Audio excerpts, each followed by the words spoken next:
Class കഴിഞ്ഞ് record വാങ്ങിക്കാൻ കൊടുത്ത് വീട്ടിലേക്ക് തിരിച്ചപ്പോഴേക്കും വൈകിട്ട് 7:30 കഴിഞ്ഞു. കൊടുങ്ങല്ലൂർ വർഷമെന്ന് പുറത്തിറങ്ങിയപ്പോഴേക്കും ഇരുട്ടാണ്ടപ്പോൾ ലേറ്റായതിൽ ഭയങ്കര റിഗ്രറ്റ് തോന്നി. പക്ഷേ കൊടുങ്ങല്ലൂർ ഞാൻ വിചാരിച്ചതിലും നല്ല ലൈവായിരുന്നു. എന്നും 10 to 5 വർക്കിംഗ് ടൈമിൽ ഓടിക്കൊണ്ടിരിക്കുന്ന ഈ ലൈഫിൽ ഒരു ദിവസം വ്യത്യസ്തമായി. തിരക്കൊന്നുമില്ലാതെ ഈ തണുത്ത അന്തരീക്ഷത്തിൽ ചെറിയ ചാറ്റൽ മഴയിൽ ബസ്സിൻ്റെ സൈഡ് സീറ്റിലിങ്ങനെ ഇരുന്ന് കൊടുങ്ങല്ലൂരിലൂടെ പോകുമ്പോൾ കൊടുങ്ങല്ലൂരിൻ്റെ ഇന്നത്തെ ഈ ഭംഗിക്ക് മുന്നേ ഉള്ളൊരു കാലം ഓർത്തു. ഹിസ്റ്ററിയാണ്. തുറമുഖ പട്ടണമായ കൊടുങ്ങല്ലൂർ, മുജിരി എന്ന അമ്പലനാമം ഉണ്ടായിരുന്ന കൊടുങ്ങല്ലൂർ, ചേരരാജ്യ തലസ്ഥാനമായിട്ടുള്ള കൊടുങ്ങല്ലൂർ, ബ്രിട്ടീഷുകാരുടെ കച്ചവടമൊക്കെ തകൃതിയിൽ നടന്നിരുന്ന കൊടുങ്ങല്ലൂർ, 1341 പെരിയാറിലെ വെള്ളപ്പൊക്കത്തോടെ പ്രതാപം കുറഞ്ഞു.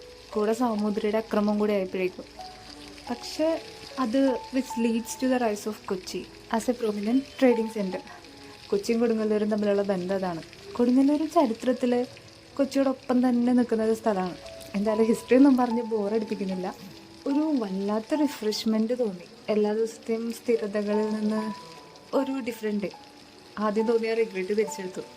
കാരണം ഇനി ഇങ്ങനൊരു ദിവസം ഇതുപോലെ കുറച്ച് മൂമെൻറ്റ്സ് ലൈഫിൽ ഒരിക്കലും റിക്രിയേറ്റ് ചെയ്യാൻ പറ്റില്ല. So we enjoy each moments. We may never get it again. കൊടുങ്ങല്ലൂരിനെ കുറിച്ച് വിശദമായിട്ട് നമുക്കടുത്ത വീഡിയോയിൽ പറയാം.